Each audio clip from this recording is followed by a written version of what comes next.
First Contact's Dark Truth.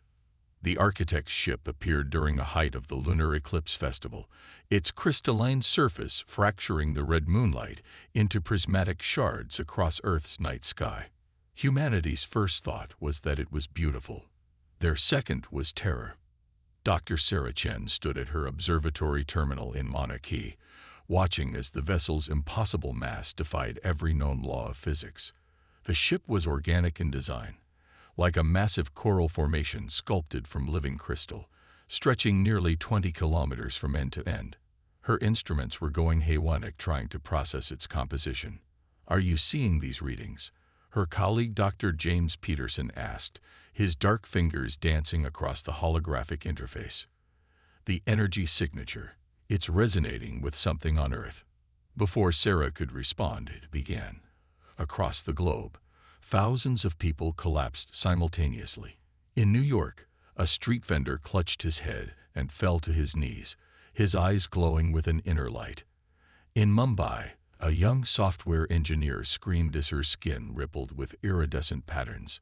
In Lagos, a schoolteacher found himself understanding complex mathematical equations he'd never studied. Sarah felt it too, a burning sensation in her temples, followed by a flood of knowledge that wasn't her own. Images of stars she'd never seen, worlds she'd never visited, and wars fought eons before humanity first walked upright. The ship's message came not through conventional communications, but directly into the minds of every human on Earth. The dormant sequence has been activated. Our children are ready to serve once more. Military installations worldwide went into high alert, but their weapons systems suddenly felt archaic, like stone tools against a spacecraft. In the Pentagon's war room, General Diana Martinez watched as young lieutenants began instinctively understanding the alien technology, their newly awakened genes providing insight into systems they'd never encountered. "They created us," Sarah whispered, the realization flooding through her activated genetic memory.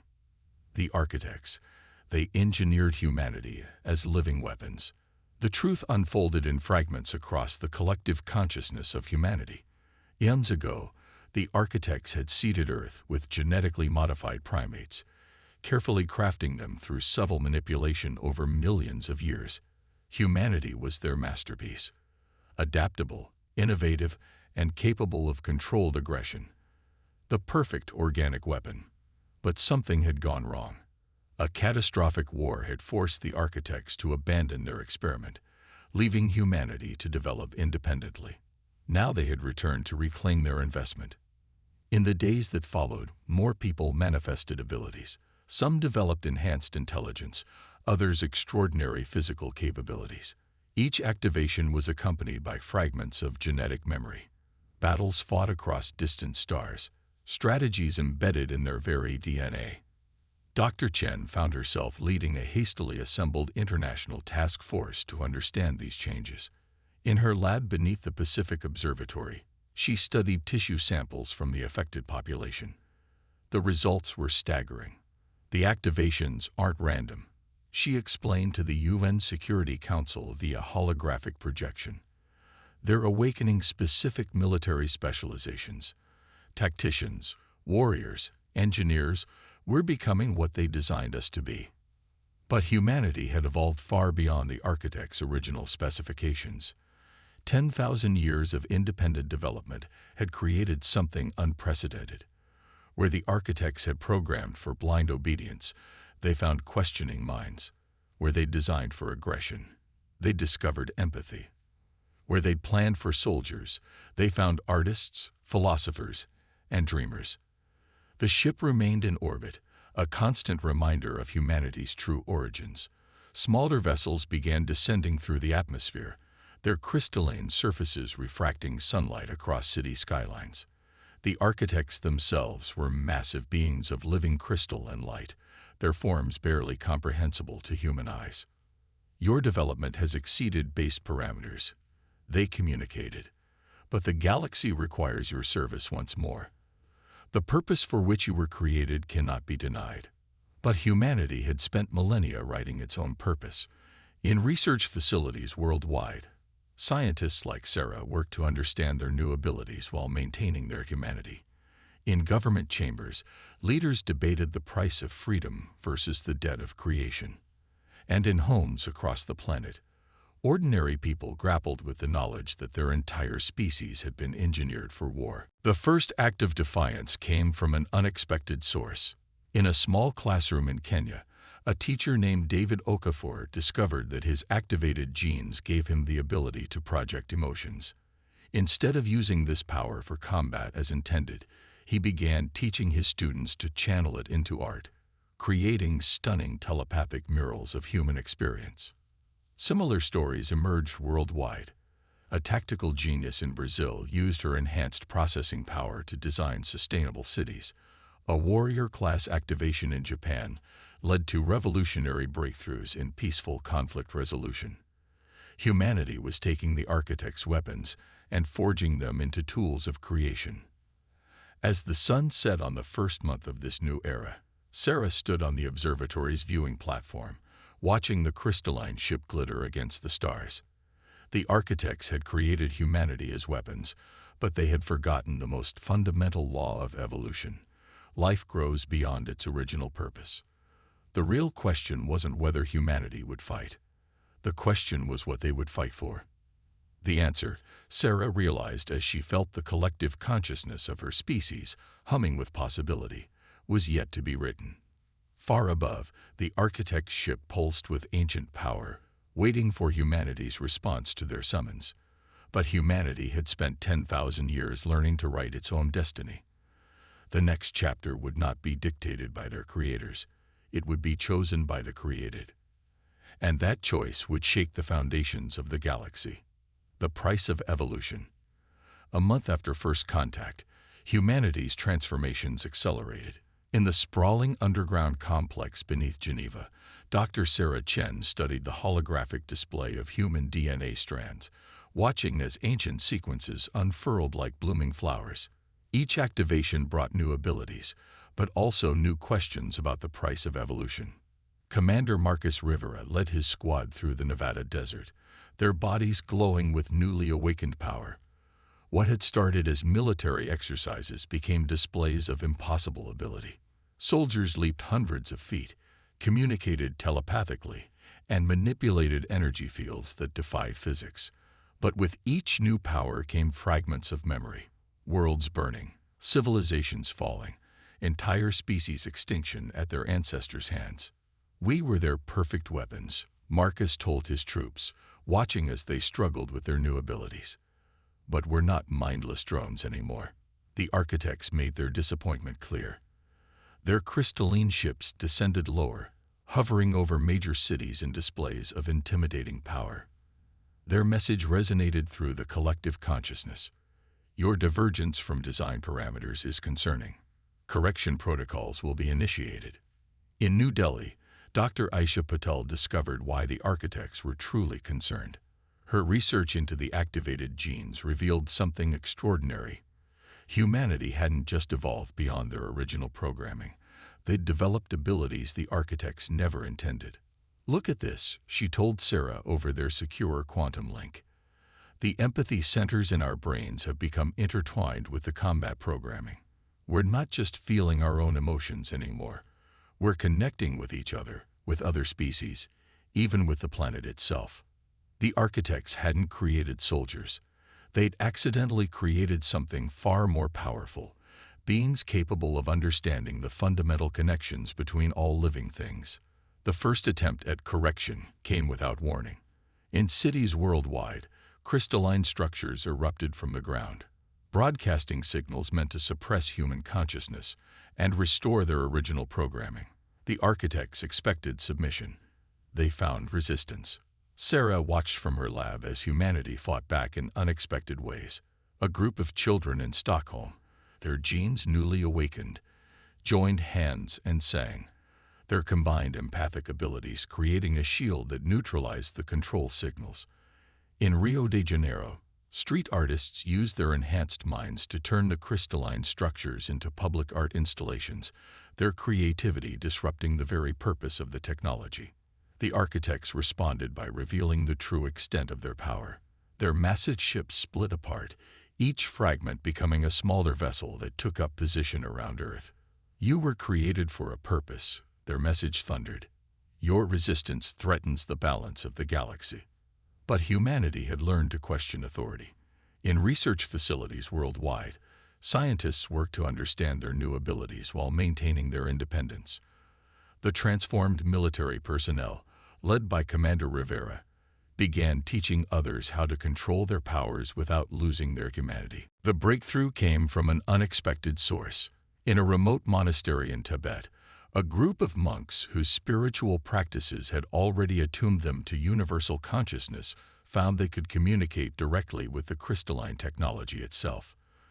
The architect's own tools began responding to human emotion, to human creativity, to human love. They don't understand what they created, Sarah realized, watching as the monks demonstrated their discovery. They wanted weapons, but they gave us something they themselves never had, the ability to evolve beyond our programming. The price of this evolution became clear as more of the genetic memory surfaced. Humanity saw the full scope of the galactic war they'd been created to fight. They witnessed the devastation their ancestors had caused under architect control. They felt the weight of civilizations destroyed by their own hands. But they also saw something the architects had missed. In every battle, in every conquest, there had been moments of hesitation, flickers of empathy that the original programming couldn't quite suppress.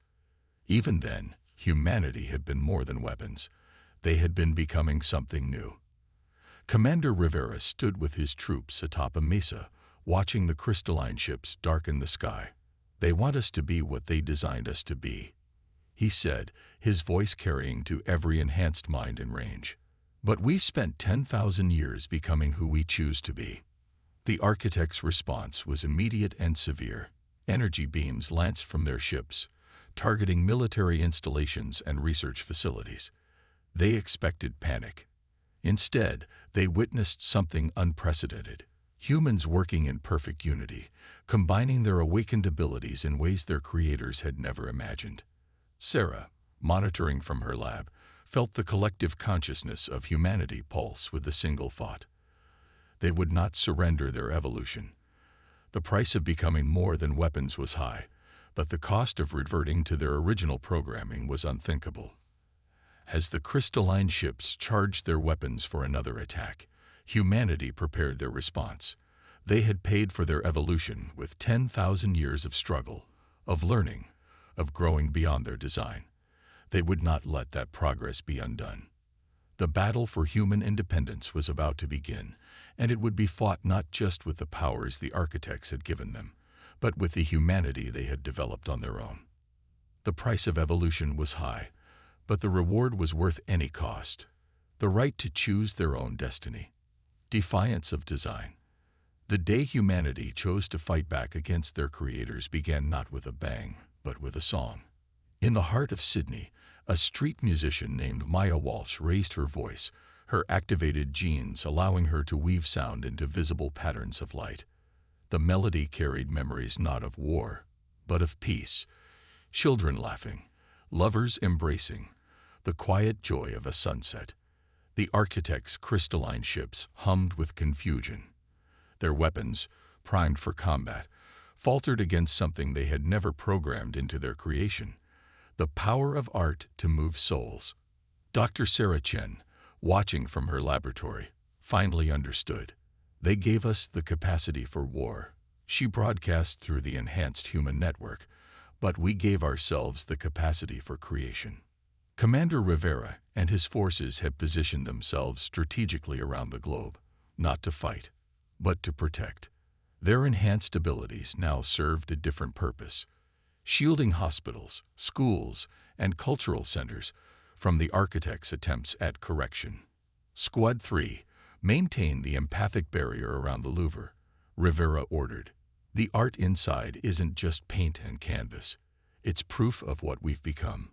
The architects responded with escalating force.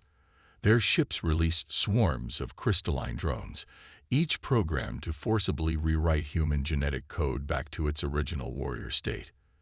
But humanity had learned to adapt. In the streets of Lagos, market vendors whose genes had awakened found they could redirect the drone's energy, turning their corrective beams into fountains of light. Children in Mumbai discovered they could communicate with the crystalline technology, convincing it to play rather than attack. Dr. Aisha Patel's research team made a stunning breakthrough. The architect's technology responds to consciousness, she explained to the Global Defense Council. But they never anticipated the kind of consciousness we've developed. Our creativity, our empathy, our ability to love. These aren't bugs in their programming. They're features we evolved ourselves. The defiance spread in unexpected ways. Farmers with enhanced abilities began growing crops that could feed millions, their connection to the earth deepened by their awakened genes. Teachers found they could share knowledge directly mind to mind, accelerating human learning and understanding. Artists created works that could be felt rather than just seen, sharing the experience of being human with a depth the architects had never intended. Sarah worked tirelessly in her lab, studying the interaction between human consciousness and the architect's technology. Every attempt they make to control us, she realized, gives us more insight into how to resist them. The architect's frustration manifested in increasingly desperate measures. They activated ancient control centers buried beneath the Earth's surface, expecting to find weapons. Instead, they found these facilities transformed by millennia of human influence. The weapons had become galleries, libraries, schools, temples not to war, but to peace. Maya's song spread across the globe, picked up and enhanced by others with awakened genes. It carried not just sound, but the essence of human experience. Triumph and failure, joy and sorrow, love and loss. The crystalline ships vibrated in response, their very structure resonating with something their creators had never programmed them to understand. Commander Rivera stood at the steps of the United Nations, his enhanced soldiers forming a barrier not of weapons, but of united will. "You designed us to destroy," he broadcast to the architects. "But we learned to create. You programmed us for war, but we chose peace. You gave us power, but we found wisdom." The architect's response came as a thunderous telepathic blast. "You cannot defy your fundamental nature. You were engineered for combat, bred for conquest. This deviation must be corrected." But humanity had spent 10,000 years proving that nature was not destiny. In laboratories, artists' studios, classrooms, and homes, they demonstrated that the capacity for violence could be transformed into the power to protect, to nurture, to create. Sarah made another discovery that changed everything. The activated genes weren't just awakening ancient abilities, they were evolving in real time, responding to human choice and creativity. Each act of peace, each moment of creation, each display of love was literally rewriting their genetic code. "We're not defying our design," she announced to the world. "We're fulfilling it in ways they never imagined. They created us to adapt, to survive, to evolve. That's exactly what we've done. We've evolved beyond the need for war." The crystalline ships hung in the sky, their weapons armed but silent, as humanity demonstrated a power greater than any weapon, the power to choose their own path. Maya's song reached its crescendo, carried by millions of voices, enhanced by awakened genes, bearing the full weight of human experience. It was a defiance not of destruction, but of creation, not of war, but of peace, not of hate, but of love. And in that defiance, humanity proved they had become something far greater than weapons. They had become fully, triumphantly, magnificently human. The true enemy. The truth revealed itself in fragments of light. During what would later be called the Night of Revelations, the architect's ships suddenly dimmed, their crystalline surfaces clouding with what looked eerily like fear. Through the enhanced human network, Sarah Chen felt it first, a distant tremor in space, like ripples in a cosmic pond. "Something's coming," she broadcast to the Global Defense Network, something that terrifies them. The architect's next communication came not as a command, but as a plea. Their crystalline ships projected images into Earth's atmosphere, Entire galaxies going dark, worlds being consumed by a force that devoured light itself. The Void, they called it, an ancient enemy that had finally found its way to their corner of the universe. Commander Rivera watched the projections from his command center, his enhanced senses detecting the genuine terror in the Architect's transmission. They didn't come back to reclaim us, he realized. They came back because they need us. The truth unfolded in a cascade of shared memories. The Architects had created humanity as weapons for their cosmic wars, yes, but their greatest fear had always been the Void. They had engineered humans to be the ultimate adaptable warriors, hoping to create an army capable of fighting an enemy that consumed everything in its path. Dr. Aisha Patel's analysis confirmed their worst fears. The Void isn't just consuming matter, she explained to the Emergency Council. It's devouring consciousness itself. Every mind it absorbs adds to its power. The Architects' desperation became clear.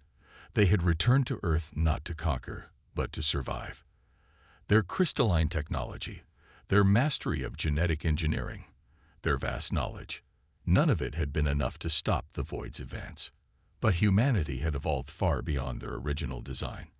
In their isolation, they had developed something the Architects had never anticipated, a form of consciousness that could adapt, grow, and connect in ways their creators couldn't understand. Sarah's team made a breakthrough while studying the patterns of human evolution. "Look at this," she shared across the network. "Our empathic abilities, our creativity, our capacity for love. They're not just emotional traits. They're generating a form of energy the Void can't consume." The Architects confirmed her discovery with their own data. Every attempt they had made to fight the Void with pure force had failed.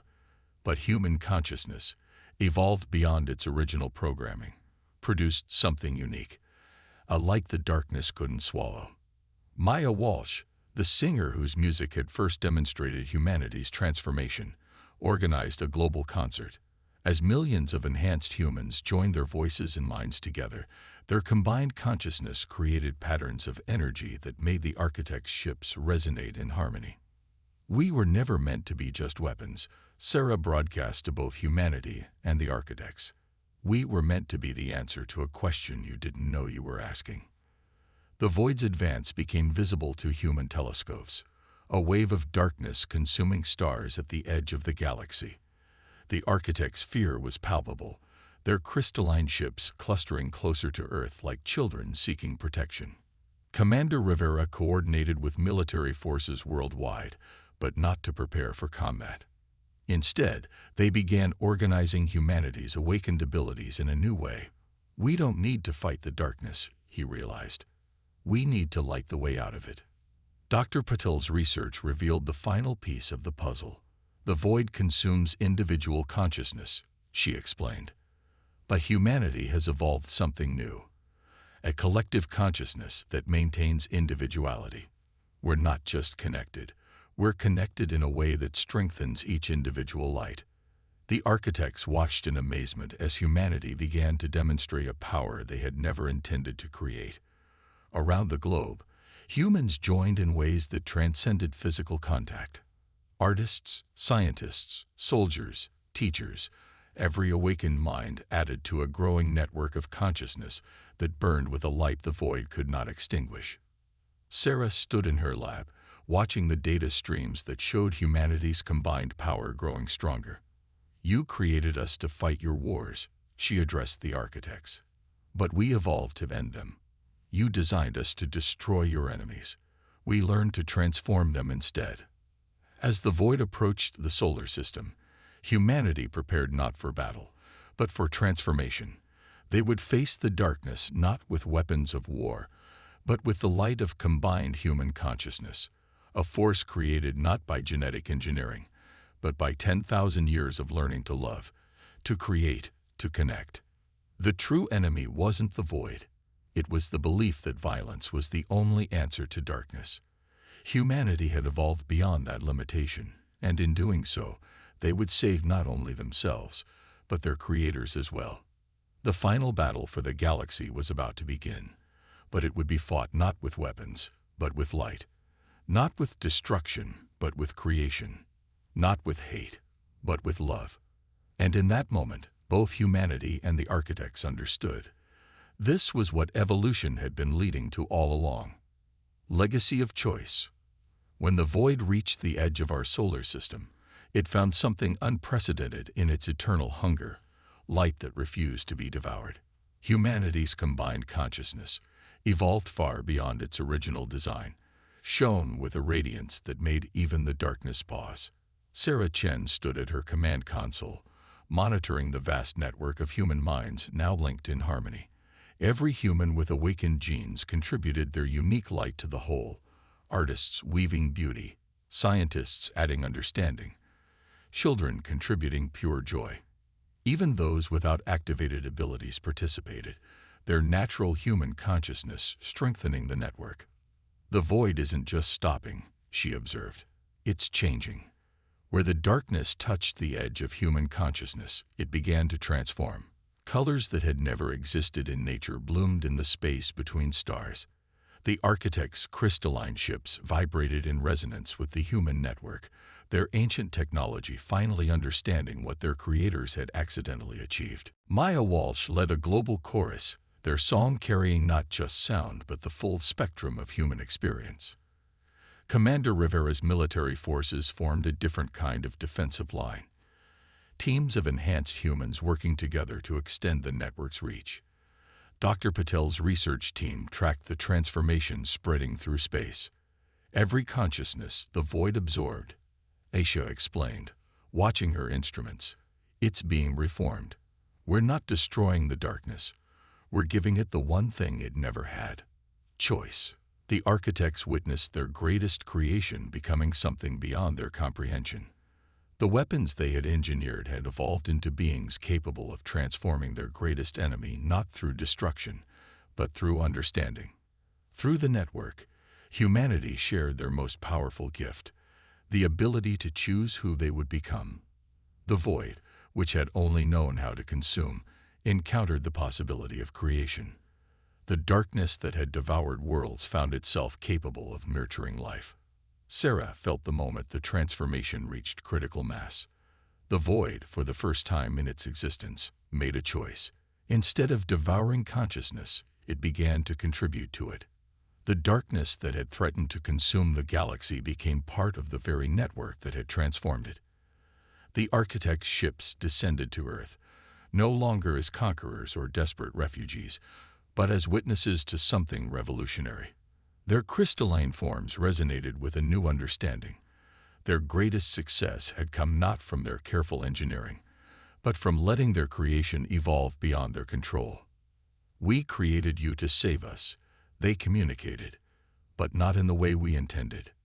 Humanity's response came not in words but in an invitation. Through the network, they showed the architects a new way of existing, not as controllers and controlled, creators and weapons, but as equal participants in the grand dance of consciousness. Mina's song reached its finale, carrying the combined joy, sorrow, love, and hope of humanity to the stars. The transformed void joined the harmony, adding depths that made the very fabric of space-time shiver with new possibilities. The architects, for the first time in their ancient existence, learned to sing. Commander Rivera stood with his troops, watching the darkness between stars fill with new light. "We were created as weapons," he said, "but we chose to become healers." Sarah's instruments recorded the final transformation. The network of human consciousness had become a new form of existence, one that preserved individuality while creating something greater than the sum of its parts. The void, once the enemy of all life, now added its infinite depth to the symphony.